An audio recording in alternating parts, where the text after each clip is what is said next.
we are here with. It's Dusty, your dear old Goth Dad from Vision Video. All right, what's up, Goth Dad? How you doing today? I'm doing pretty well. We just finished rehearsals for the band. We are headlining a really big music festival here in Athens. It's called Athfest, appropriately named, and it's cool. It's sort of Athens is as you probably know, has a very storied music history with bands like REM and B-52's Pylon, that kind of stuff. Sort of like college radio post punk. And we have a huge music scene here, and for obvious reasons, it has not happened for the past 2 years. But this is sort of its reawakening, and amazingly, they asked us to headline the Saturday night of the festival. So I am very excited because it's a wonderful festival, full of variety of very different artists and et cetera, et cetera. I'm rambling, but we had a great time, and just getting our last little bit of rehearsal ready, and we're going to be performing some of the new records songs, and that's very exciting because it has not really been heard by crowds yet. So we're looking forward to, either you want the extremes. You want people to either love it or hate it so bad they're chasing you out with pitchforks and fire. So I'm okay with either, really. All press is good press. Yeah, exactly. That's funny. We actually just talked about the same thing on our show. The coming other up day. this week. Yeah, like if you're hating on us online, at least you're talking about us online. Right. So I mean, Hey. I'll take it. I'll take anything. That actually leads into one of the first things we wanted to talk about. So you got, in addition to that, you got a headlining tour coming up. You excited? You ready? Yeah, I think for every pretty serious musician, the heart of what you do is really expressed on tour. It's on the road where you're meeting people, where you're performing. Live performance to me is, we were actually just talking about it as a band. It's one of those things where all sort of everything just sort of melts away, and you're in this very pure, unadulterated moment. And it doesn't matter if there's 10 people or 1,000 people. You get sort of absorbed into this beautiful thing that is the performance, and then that is that cohesiveness that you have to have as a band. So yeah, like going back out on the road there's kind of a dualism to it. Like in one regard, it's very tiring and it's very hard work and it's exhausting, and a lot of people, are like, they see it's kind of the glamorous end of it, which is like being on stage, but there's a lot of stuff, a lot of logistics and movement and work that goes behind that moment, that hour long. But with that being said, every second of it is worth it, and it's like my favorite thing in the world to do. So yeah, unabashedly, I am so ready to get back out on the road. Have you been able to play a lot of shows since things opened back up, or is this going to kind of be like the first big outing for the band? Yeah, we've actually done a couple really big tours. We did one in September of last year. That was really killer. It was our first real tour. We'd done some sort of like small regional through the southeast stuff, through Georgia, Alabama, Florida, that kind of thing, up to that point. But September through October was kind of this like big tour that we went on, where we drove out to basically Boise and back. And then again this year in March through April, we did a 11,000-mile tour where we played right at 26 shows, I think it was. So we basically drove like in a rectangle across the United States and then back to Georgia.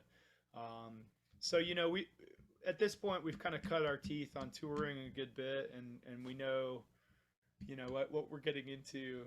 But it makes it more exciting every time, because every time there's this like weird moment when you get back from tour, or like when you're almost at the end of it and you're like, let's just keep going.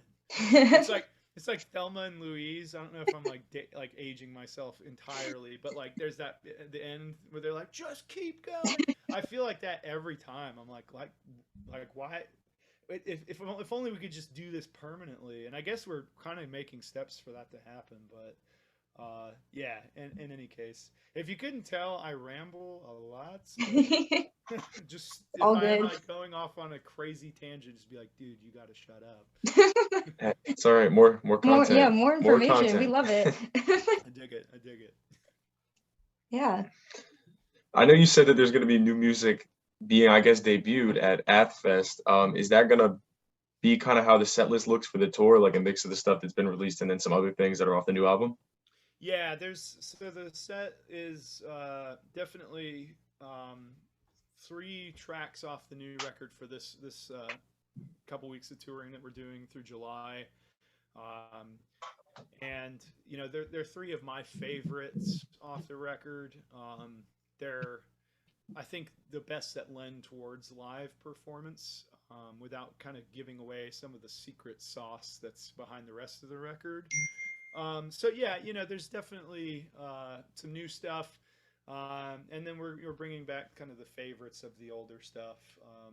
So even if you have seen us before, there will be some really exciting things to hear that are new. So.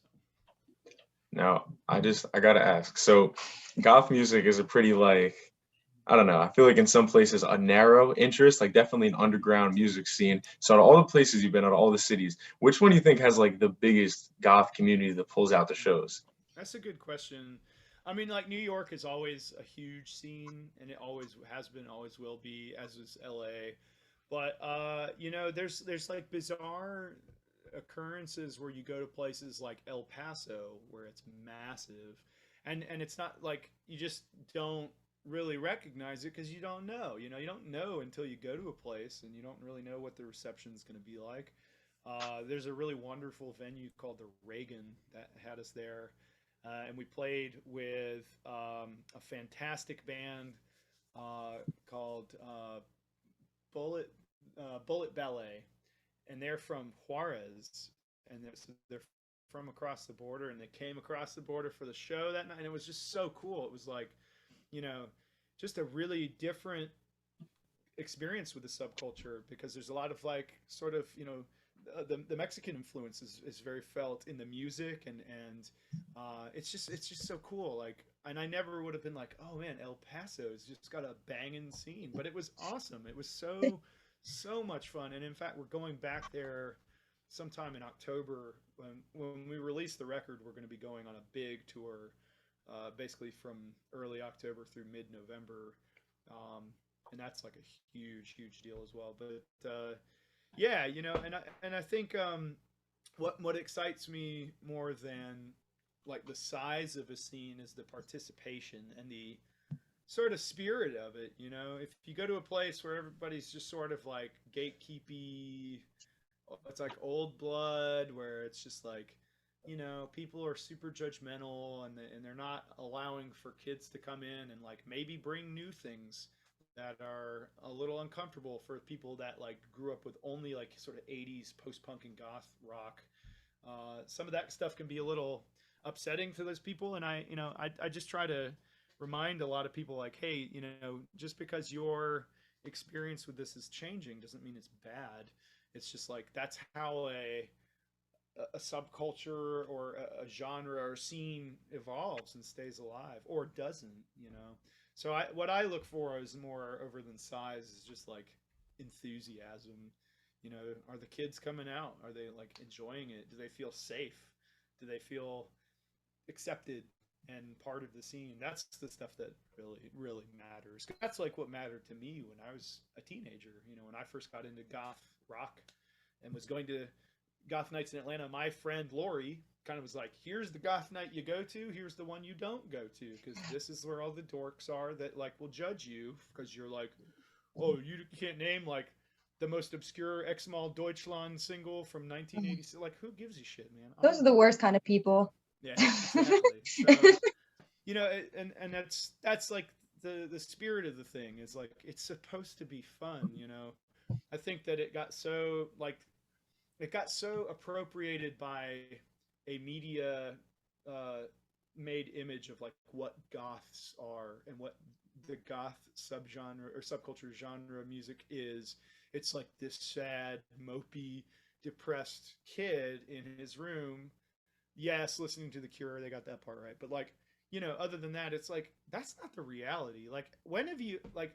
I've never been to a goth night where people are like, oh, I'm so sad. Like, no, it's a party. It's supposed to be fun. It's supposed to be an energetic environment. And one of the things that I always love really talking about is the history of this stuff, because you look at bands late 70s, early 80s that were before it was even called goth or whatever you want to call it.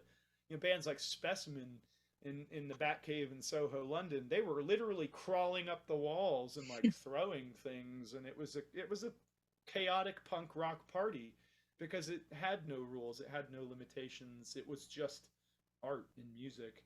But you know, whenever you create a label for things, you know, people start to build boundaries and rules to keep order, I guess, in their mind of like what things are supposed to be. And you know, for me, like you know, yeah, okay, I'm a goth. We're all goths. This is the goth scene. It's kind of like when like, you know, like in zombie movies now where people are like, what are these things? It's a zombie. Okay, we know. Like, just get over it. Like, it's a thing.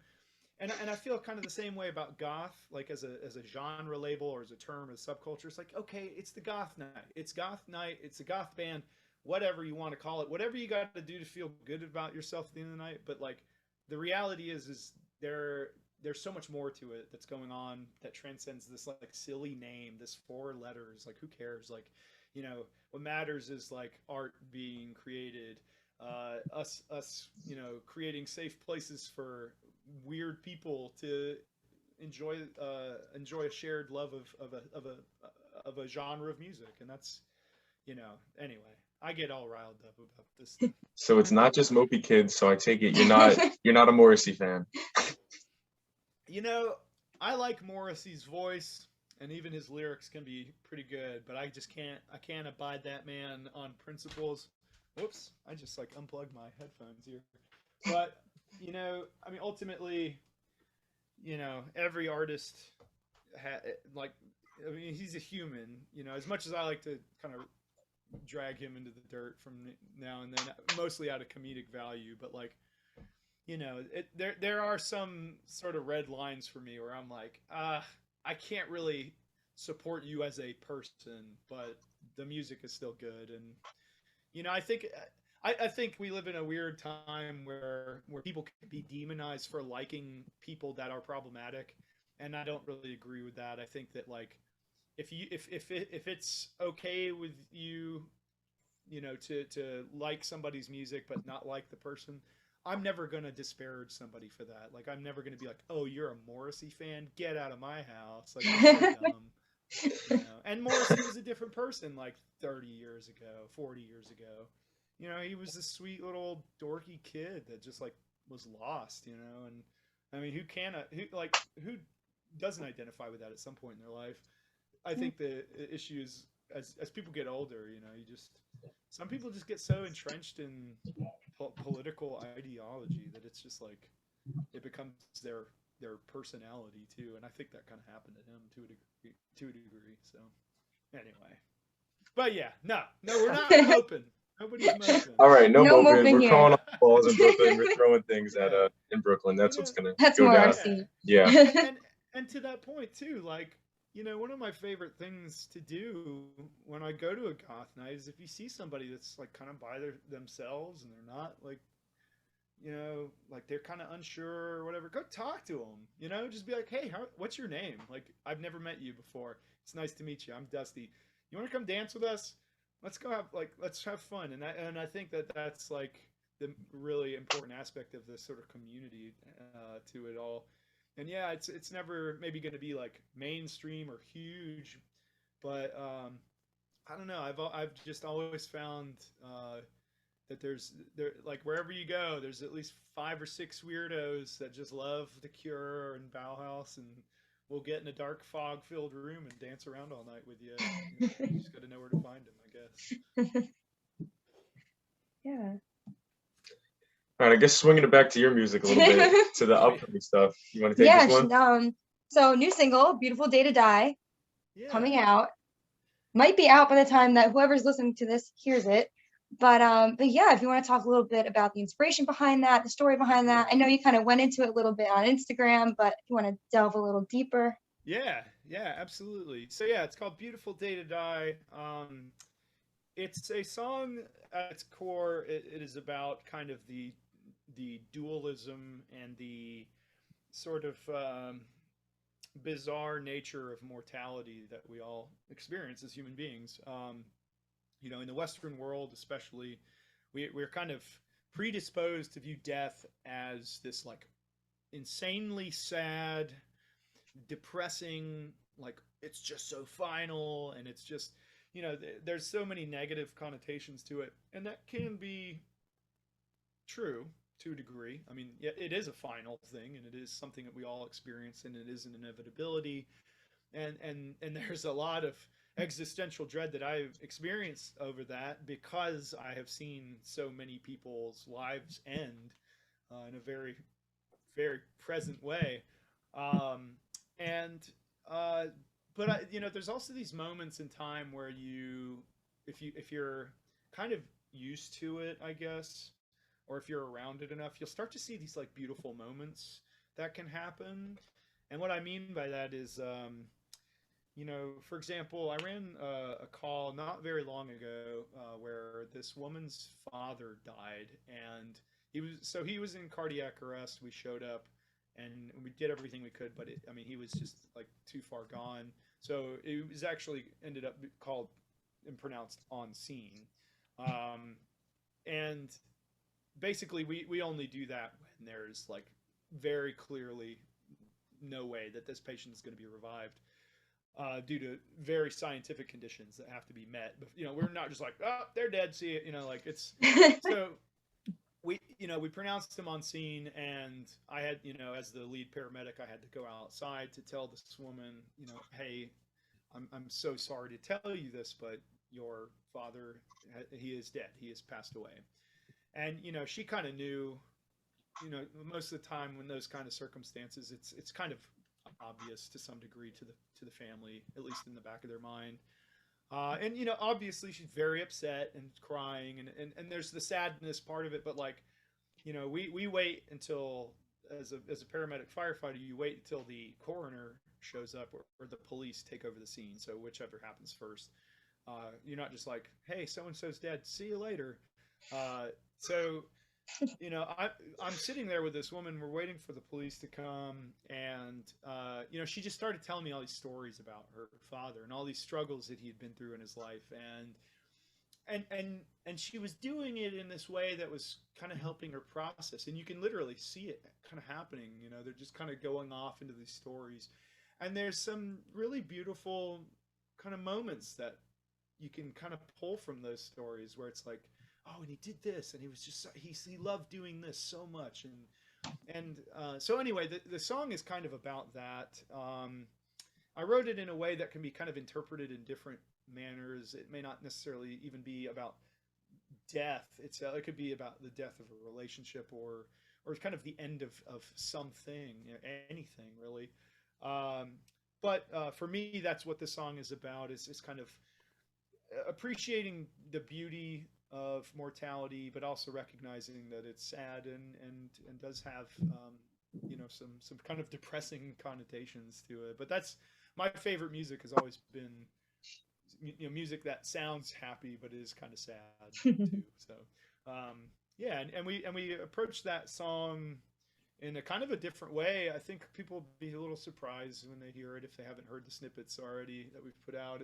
It's kind of got this sort of jangly, almost shoegazy, sort of ethereal prettiness to it. It's very shimmery and bright, and the video that we shot is like very bright, and I'm in like colorful makeup and just like sort of running around this field, and it's kind of whimsical. It's kind of goofy at points without being like too silly, but yeah, I think it's a song for people that do feel existential dread and kind of concern. To me, it is a song that I kind of wrote to ease my sense of dread whenever I think about these things, to remember that it's like, yeah, like one day you will die, and maybe it'll be beautiful, and it'll be as good as it can be. You know what I mean? So that's kind of what the song's about. It's not depressing at all. Yeah. So I know, maybe on a lighter note, maybe not. So obviously, when this comes out, you'll announce the album. So for the other songs on the album, are you going to be taking a similar approach to how they sound and what kind of influences are behind them, or is the single just going to kind of stand alone and the album's going to also hold its own weight, or is it all going to be kind of connected? That's a great question. It definitely fits into a larger sort of narrative about mortality. I wrote a lot of this second record during the Delta wave of COVID when, it was like, we've got these vaccines, we've got the stuff that can save your life, and yet people were just like not doing it. And it was really frustrating for me as a paramedic, watching so many people coming in really sick, dying, and then the hospital system just like basically collapsing under the strain of the pandemic, and how simple it was to me. It's like, if you're I mean, obviously it not everybody that's vaccinated is like ironclad, and some people are still going to die. It's just the reality. But it's your best thing that you have to combat this thing, and people were just not, because they believe this political narrative. It became a politicized thing, and I'm like, look, this is just basic biology. Like, this is not complicated, and this is what we're seeing. And it's like, oh, you're a liar, you're a shill, you're blah blah. And I'm like, dude, I'm a paramedic. Like, I know just enough to be dangerous, but I know what I see, and I know, and I'm telling you this is real. But anyway, so I was going through a lot of really tough times because, we'd bring in patients to the hospital, non-COVID related, and some of them died because there were no doctors, there were no physicians, no nurses left, there were no beds, no rooms to take care of those people. And so there's a lot of energy to this record that goes in between songs like "Beautiful Day to Die," and there's a song called "Death in a Hallway," which is a very angry, very bitter song about watching that happen. Where and I was just so upset and just so tired of it, and it was like, this was avoidable to a degree. Not everybody, but so many thousands of people could have been saved if these idiots that run this country had from the get-go just been like, hey, look, we got these scientists, these people called scientists, and they're like way smarter than you and I, and they know like way more, and we've got this thing that's gonna help save you. But they, like, right from the beginning, a certain former president was like, well, we don't know everything. And I'm like, why are we listening to politicians over our health when the preponderance of scientists and doctors are being like, hey, this is safe? But anyway, so there's a lot. The record's kind of about societal breakdown at parts. It's about mortality. It's about my frustrations, and my the hit on my mental health, over the past couple of years that I took, just trying to get by day by day. So I think there's going to be a lot of different themes that all kind of fit under an umbrella, and I think it's going to be stuff that people are going to feel familiar with, because although I went through this as a paramedic and firefighter, I don't I don't think it requires you to have that experience to understand the emotions, because we all kind of we all experienced like death, either somebody we knew or just seeing it in the news, or the death of your time. I mean, I was talking to somebody the other day, like I feel so bad for like really young adults who are like 18 to say like 23 now, like they lost like two of the best years. Yeah, you guys are young. I graduated college during it. Yeah, it's started during it. Yeah, right. So it sucks, exactly. I mean, that's just like the worst time, because like those are such important years to figure out like who you really are. I mean, I'm in my 30s and I'm still figuring out who I am. I have no idea what's going on half the time, but there's this like, when you get to be into your 30s, and onwards, you start to recognize that your 20s, you don't do like there's a lot of wasted time in your 20s anyway, but like there's this purity to it, and it's that's what it's for. But if that rug is pulled out from under you like it was, it's just such a robbery of time. But I mean, again, that happened to everybody, no matter what stage of life you're at. You know, whether you were graduating college, just getting in, going into a new job, having a family, like whatever it was, you know, that normal quote unquote experience was just kind of ripped away from so many people.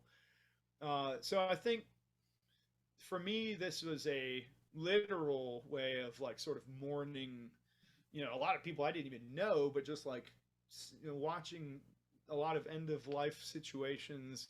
But I think in a more esoteric, like larger metaphoric way, it's kind of mourning the loss of time that we can never get back. So yeah, you know, but as far as the sound of the record, it goes in between these sort of like really angry, bitter, driving songs, to pretty stuff, to like so the record's called Haunted Hours, and there's this song that takes the namesake from, and it's just such a beautiful homage to this. Actually, a fan of ours told me the story about her late husband, and I kind of wrote a song about her and her husband and his passing. And it's kind of, you know, the song is about like how when somebody's gone from your life, when you try to picture their face, if you haven't seen them in a long time, like that image begins to fade into this kind of, you know, idea, and it's more context that becomes important than the memory of this physical face. So it's kind of built around that idea, and that song is very, again, it's very like pretty, and but it's all of it's rooted in post-punk, but with a little bit of a modern take on things. I think we did a really good job at like doing some stuff that is a little risky or unusual, you know, adding elements of different genres into things in just small places that accentuate a certain part of a song or whatever. So yeah, it's a complicated beast, is what I'm saying. But it's a lot of fun, and I'm really proud of it. I mean, the musicianship. I'm an okay guitar player, but I'm surrounded by 3 other phenomenal musicians, and I can sing, so that's my only really great strength. But as a team and as a family that we are, I mean, we're all really close friends. And we wrote something that's just, I feel like it's really special, and I think that no matter where your enjoyment in post-punk and goth music is, you're going to find a song at least, but hopefully the whole record that you're going to enjoy. So, all right, I'm looking forward to it. I can't wait. Can't wait to hear it. Can't wait to hear it live.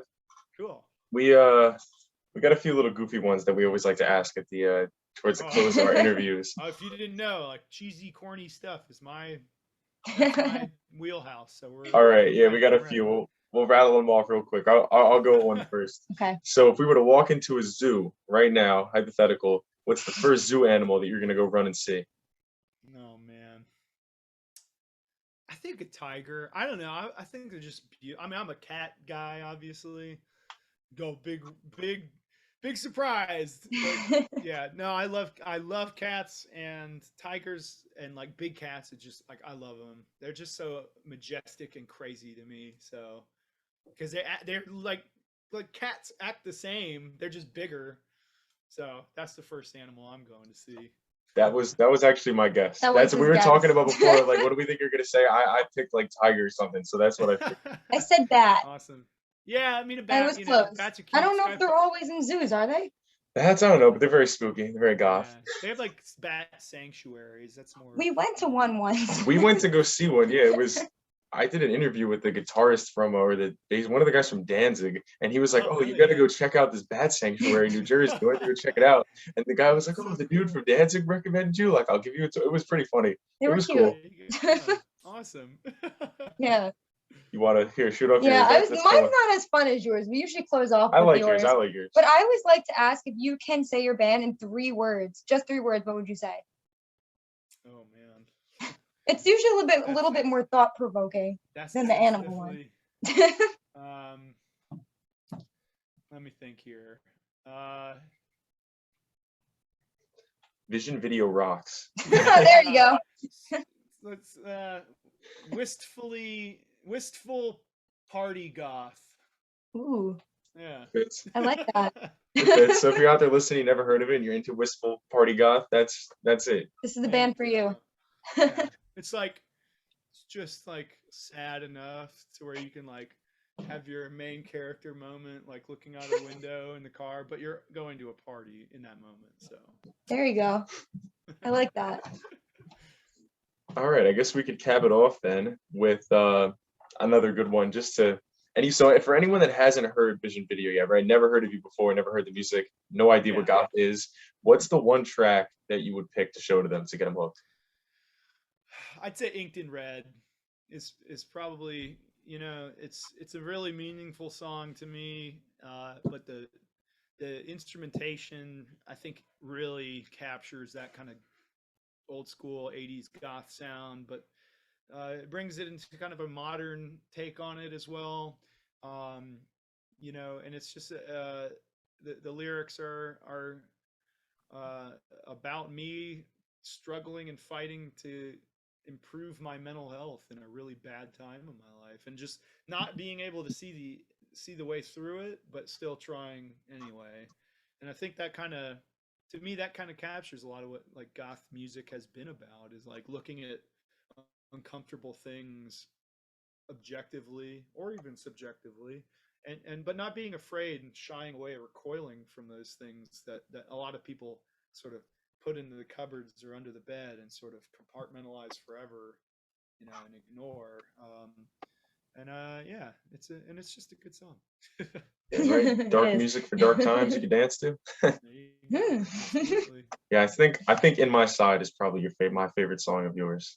Yeah, 100%. That's my favorite one to play live. Love that one. I can't wait to hear that one. Yeah. It's just one of those songs that we wrote it, and it was like, before we even played it live, I was like, man, if people don't dance to this, I'm gonna be like checking pulses. Like, it's just such a fun song. Like, even if you don't find any like deep meaning to it, because it is a little bit more of a party song. It's just it's just like one of those just killer tracks, and every time we play that live, we have such a blast. So yeah, you guys are gonna have a good time, I promise. Can't wait to hear it. Yeah, right. If I'm not at that show, something went wrong. You'll have to come find me, and I'm probably unconscious somewhere if I'm not there. Rescue, we're coming out. I'll bring yeah. So like, if you guys are like 2 songs into the set and nobody sees me, you gotta call 911. I'm somewhere. I'm stuck. Fair point. All right. I think that's just about everything that we got for you. If you want to take a minute to plug social media accounts, websites, any place you get merch, music, anything, this is your time. So the hub for everything we do is visionvideoband.com. That's our merch site. That's where you can get links to our Instagram, our TikTok. All of our social media is at visionvideoband. If you want to see a grown man embarrass himself in makeup, there's a lot of that. It's a good time though. It's a lot of fun. Bad dad jokes is my thing. Come pre-save the record. We'll have a link in our bio on all of our social media, and that actually helps us a lot when you pre-save any of our stuff. So come check it out. I think you'll like it. And if you don't, then that's your problem. All right. Thank you very much for hopping on, Dusty. Yeah, it's nice to meet you guys. Thanks for having me. Nice to meet you too.